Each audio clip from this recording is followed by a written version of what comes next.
Shirsasana or headstand. Like with any of our poses, we want to be very mindful of the foundation. So of course, one part of our foundation is the top of our head. We want to make sure we're on the very top of our head and that all four sides of our neck are even. We want to maintain the natural curve in the back of our neck. So when you're sitting upright with good posture, the chin and the top of the head are parallel to the floor.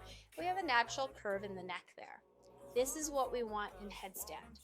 We want to make sure that we're not lifting the chin and putting the pressure onto our forehead, or tucking the chin and putting the weight in the back of the head. So take a moment to just feel what this feels like. Look the same direction as your heart, chin and the crown of your head parallel to the floor. I want you to take your hand parallel to the floor and just press it at the very top of your head. That's the sensation you want. It's going to be the most stable. Now try the two sensations you don't want. Keep your hand parallel to the floor. Lift your chin and press on the forehead. Don't want to feel that. Keep your hand parallel to the floor, tuck your chin, and press on the back of your head. You don't want to feel that either. Go back to neutral, chin and top of the head parallel to the floor, press down. That's the sensation you want. Check in with that every once in a while as you start to lift up, because once you start to lift the legs, that changes. What tends to happen is we start to roll to the back of the head a little bit. So make sure to check in with that every once in a while. If you lose that alignment, come down slowly and safely. Now, of course, with our headstand, if you have glaucoma, torn retina, then you do not want to do this pose. Also, if you have a neck injury, please don't do this pose. Also, if you're anemic, you might have a tendency to pass out. So either don't do it at all or do it very, very slowly. If you have really high blood pressure as well, or low blood pressure, then we don't necessarily want to go upside down either. And no matter what, make sure you rest in child's pose after, and also move slowly. We need to make sure we have the strength to do it safely. If you go too far too fast, you're at risk for injury, and we really don't want to injure that neck. We need a lot of strength in the muscles of the neck and the core to help support us and lift up. Move slowly. And of course, we never, ever, ever want to kick up in headstand. Ever. Because then we can roll over on the neck. Ever. Never, ever kick up, okay? We need to be able to float up safely with control. If you can't float up safely with control, it means we're not ready yet. That means you want to work your downward facing dog, your dolphin pose more, build more core strength, build up slowly. It might take you a year or more than a year to build up that strength to get to where you can do this safely. As far as the arms are concerned, there's a couple different options here that we can do. One is what's called tripod or triangle headstand. For this one, we're making a tripod with the crown of the head and the two hands.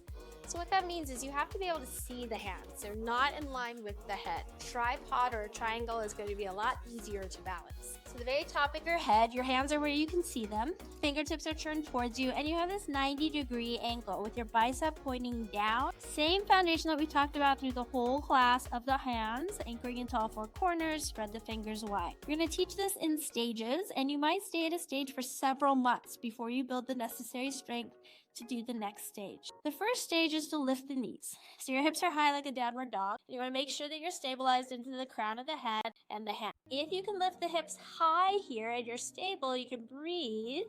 Then the next stage is to walk the feet closer, lift the hips higher. Notice how I'm lifting the tailbone and lifting the hips up. Hips high, tailbone high. If you can hold there and you can float one knee to tricep, that's the next stage. And again, you might play with this stage for several months until you can do this light. So I'm not hopping, not hopping, not hopping. Now, to both knees, again, do not hop, ever. If you can float it, then you're ready for it. This is the next stage. Now, if you look at my tailbone, it's pointing towards my toes. In order to lift my legs, I can't just lift my legs. I have to lift my tailbone. I have to lift the pelvis and stack it over the shoulders. So the next stage is to work on that, lifting the tailbone. That's the next stage. So I'm not taking my legs up yet. I'm going to work at this stage for a month, 2, 3 months. Lift the tailbone. I can't lift the legs if I can't lift the tailbone, so I have to build up that strength. The next stage, if I can do that stable, the next stage, if I can do that with ease, is to lift and bring the knees together and lift the tailbone up. That's the next stage. I have to be able to hold this strong and stable for months until I go to the next stage. Knees over hips, build it slowly, and then maybe I go to the last stage. Whenever you're doing this, you have to make sure you don't exhaust yourself up there.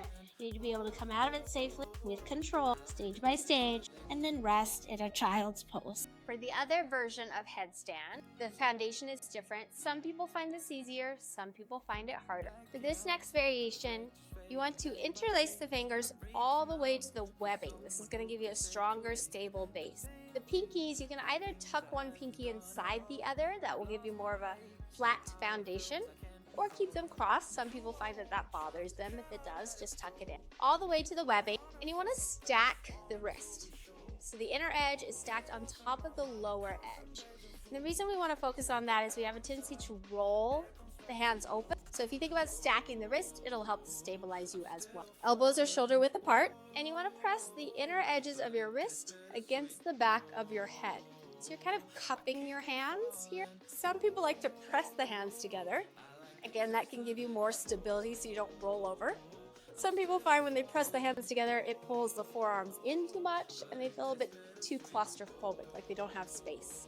So up to you, press the palms together or cup them, and then just nestle the inner edges of your wrist onto the back of your head. Again, we're on the very top of our head, elbows shoulder width apart, so we're creating that tripod again.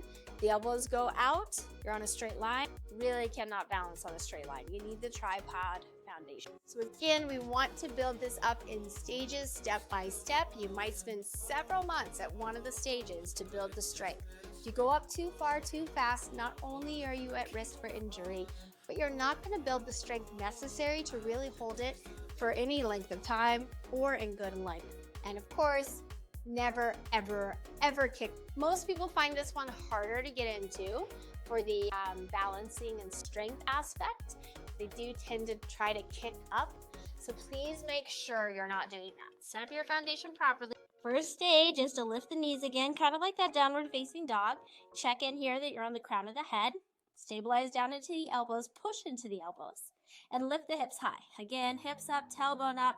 Maybe you can start to walk the feet closer, lift up even more. You've got to get that lift in order to do that. First stage is to float one knee to armpit. If you can balance there and you're stable, then next knee to armpit. If you can stabilize there, then you lift the tailbone, bring the knees together at the chest. Next stage, if you can stabilize, is to bring the knees over the hips. Next stage is legs up.